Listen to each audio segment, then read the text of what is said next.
হ্যাঁ বুটের ডাল 30 টাকা পোয়া। দোকানে রাখো বাবা, পরে পরে পরে কাজ হোক, এখন কথা হবে না। ডিমটা আগে করলে হ্যাঁ হ্যাঁ হ্যাঁ হ্যাঁ বিসমিল্লাহ। ডিম হয়ে গেল আমার ভাজা। এবার করে আমি এই টমেটো আলু পেঁয়াজ সব দিয়ে দিলাম হাঁসের মাংসের জন্যে।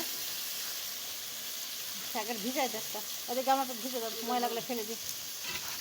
আপনারা ভিজে দেবো, ভিজে দে বুটের ডালটা ভিজাচ্ছি পরে দিচ্ছি দে। এখন আমি এর মধ্যে পেঁয়াজটা একটু ইয়ে করে নেবো, নাড়িয়ে নেবো, নেওয়ার পরে হ্যাঁ আস্তে আস্তে পরে দেখছি। খাই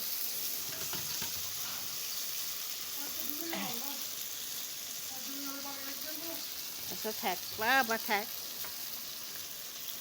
এখন ডিম হয়ে গেল আমার।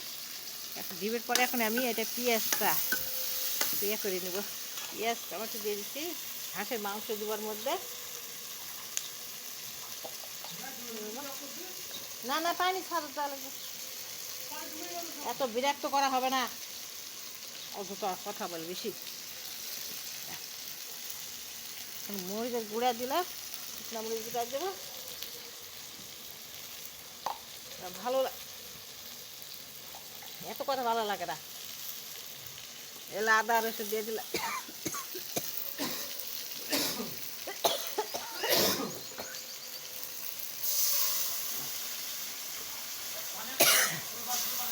হ্যাঁ ওই গামলার পানি, গামলাটা ভরে পানিগুলো ফেলে দাও গাছগুলোর দিকে।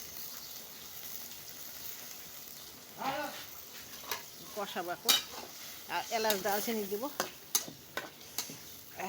এলাচ দারচিনি ওইটা রসুন দেবো।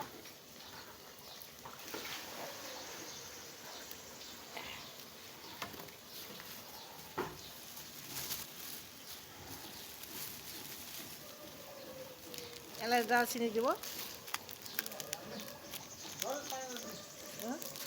দোকান থাক। এটা খুলে দাও, তারপরে এটা খুলে দাও। হ্যাঁ হ্যাঁ কয়টা রসুন দিয়ে দেবার মধ্যে আমি একটা এখন একটু এলাচ দারচিনি দিব, জিরার গুঁড়া দিব। এখন আমি যে এলাচ দারচিনির সাথে দিয়ে কষানো হবে আর কি। বিসমিল্লাহ। এরকম আমার ভাতও হয়ে গেছে। কি কইছে ভাত হয়ে গেছে, হাঁসের মাংস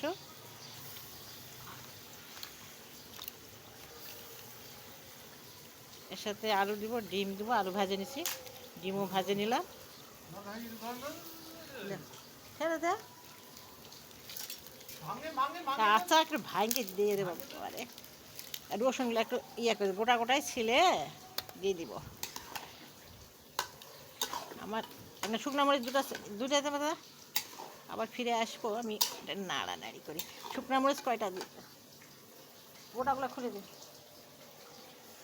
গোটাগুলো খুলে দেওয়া লাগতো আগে, ঠিক করা লাগে এসব। এই থাক না, পরে কাজ হয়নি তো।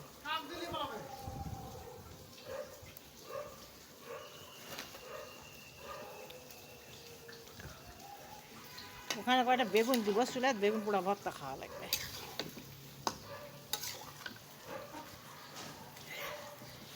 আস্তে আস্তে হোক, পরে আবার ফিরে আসবো। ঢাকে দেবো, এখন ঢাকে দেবো, সিদ্ধ হবে, তারপরে এটা কষাবো।